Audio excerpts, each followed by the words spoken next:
Bendirei ao Senhor eternamente, seu louvor não deixará os meus lábios.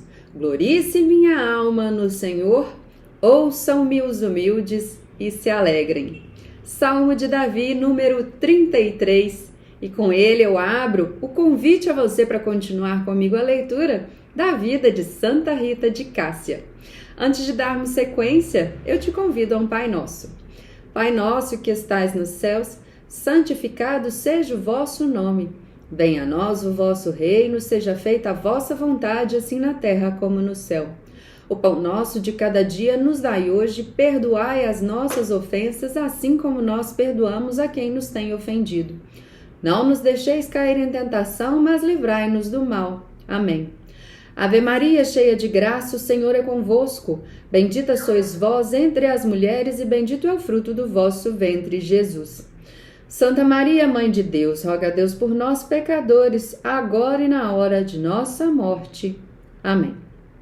Glória ao Pai, ao Filho e ao Espírito Santo, assim como era no princípio, agora e sempre, por todos os séculos dos séculos. Amém.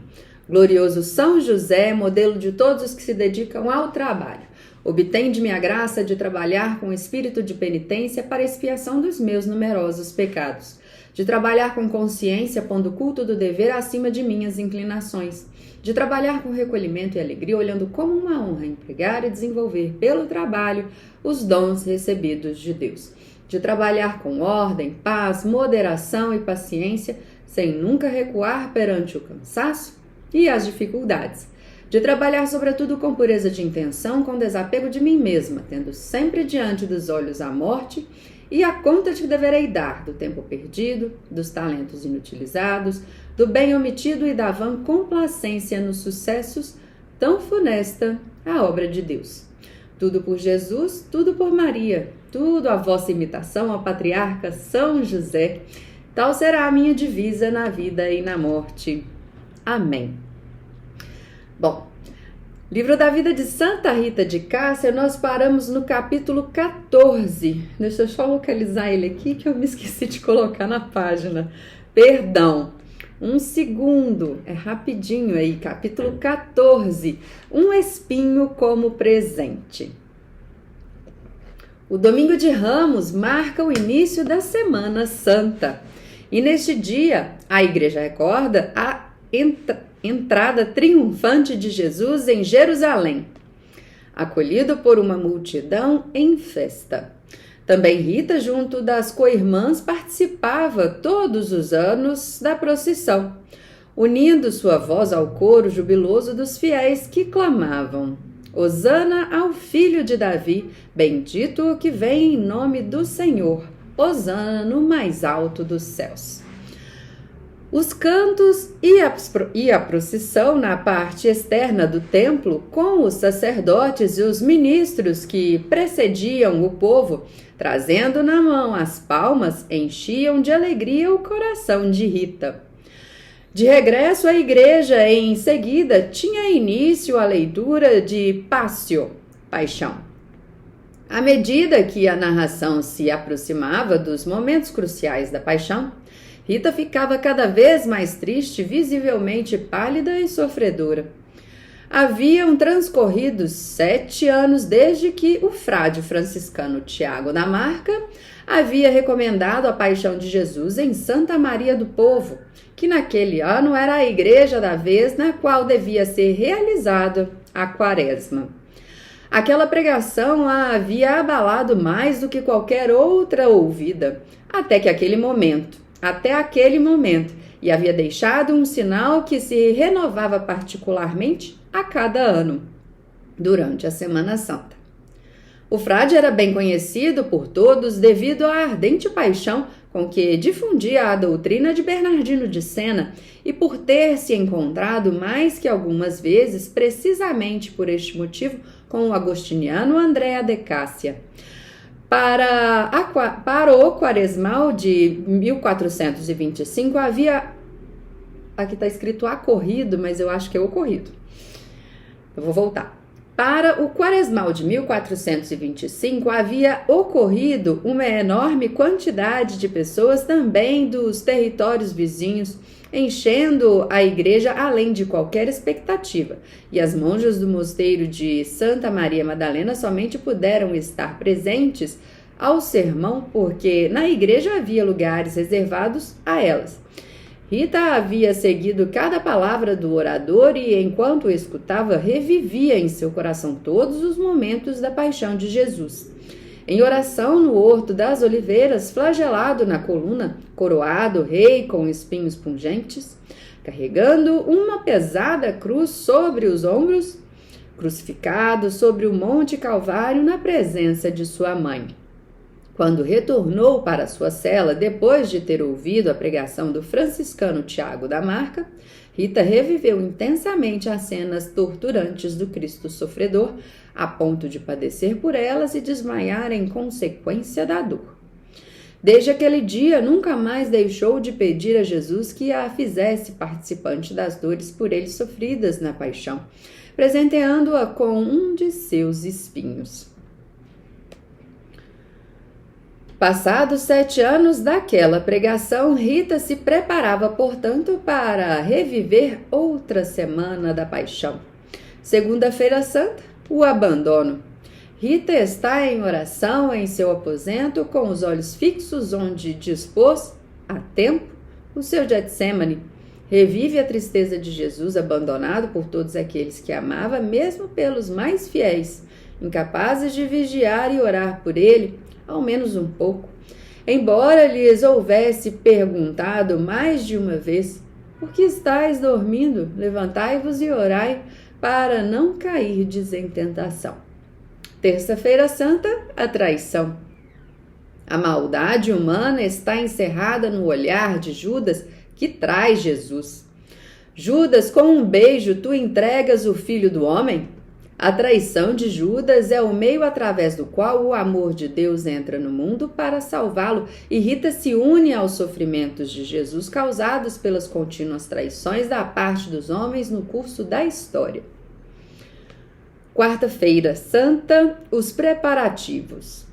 A Páscoa está se aproximando e Jesus manda que seus discípulos preparem o lugar onde ele deseja celebrá-la com eles pela última vez. Ide à cidade, procurai certo homem e dizei-lhe: o mestre manda dizer, o meu tempo está próximo, vou celebrar a ceia pascual em tua casa junto com meus discípulos. Também para Rita é tempo de preparativos. Em seu coração torna-se cada vez mais forte o desejo de compartilhar de alguma forma a paixão de Jesus, e ela renova com maior insistência a oferenda de tomar sobre si ao menos uma parte das dores sofridas pelo Redentor.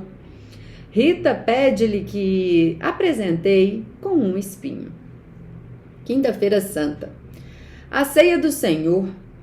Com a missa vespertina da quinta-feira tem início o tríduo pascual e a igreja faz memória da última ceia durante a qual Jesus, na noite em que foi traído, querendo amar os seus até o fim, ofereceu a Deus Pai o seu corpo e o seu sangue sob a espécie do pão e do vinho, e os deu aos apóstolos, dizendo-lhes: todas as vezes que comerdes deste pão e beberdes deste cálice, estarei proclamando a morte do Senhor até que ele venha. No receber a Eucaristia, Rita renova a sua disponibilidade e a sua oferta de sofrer com Jesus e por Jesus. Sexta-feira Santa, a morte de Jesus. Jornada densa de celebrações, o silêncio dos sinos favorece o recolhimento e a meditação sobre a paixão de Jesus. Rita participa da procissão solene e da adoração da cruz, retornando depois à sua cela. Continua a meditar sobre os sofrimentos de Cristo sem desviar o olhar do crucifixo posto diante do genuflexório. Voltam-lhe à mente as palavras do Evangelho: Pai, em tuas mãos entrego o meu espírito. Também ela está pronta a entregar-se nas mãos de Jesus para se tornar instrumento de amor por meio do sofrimento. Eu vou ler essa frase de novo, é porque bateu aqui dentro. Também está ela pronta a entregar-se nas mãos de Jesus para se tornar instrumento de amor por meio do sofrimento. Eis o improviso, uma dor intensa, humanamente insuportável, provocada por alguma coisa que lhe dilacera a carne e arranha em profundidade o osso frontal. Rita leva instintivamente a mão sobre aquele ponto, retirando-a banhada em sangue. O presente tão solicitado e tão esperado finalmente chegou. A sua carne agora traz impresso um selo, a marca do amor, um estigma sobre a fronte, uma ferida indelével, que acompanhará por 15 longos anos até a morte. Nos dias subsequentes, as irmãs reuniram-se para um breve capítulo que teve como único assunto da ordem do dia o fato acontecido com a irmã Rita Lote. Já haviam se passado 25 anos do dia em que a viúva de Paulo Mancini tinha entrado prodigiosamente no mosteiro da Santa Maria Madalena. Desde então, suceder-se de fatos misteriosos, de prodígios, de curas repentinas tinham sido atribuídos à sua intercessão. Suas virtudes haviam ultrapassado os muros de Cássia e agora esta inexplicável ferida. Como comporta-se em relação a ela e a todos quantos viessem a ter conhecimento dos estigmas que Rita trazia sobre a fronte?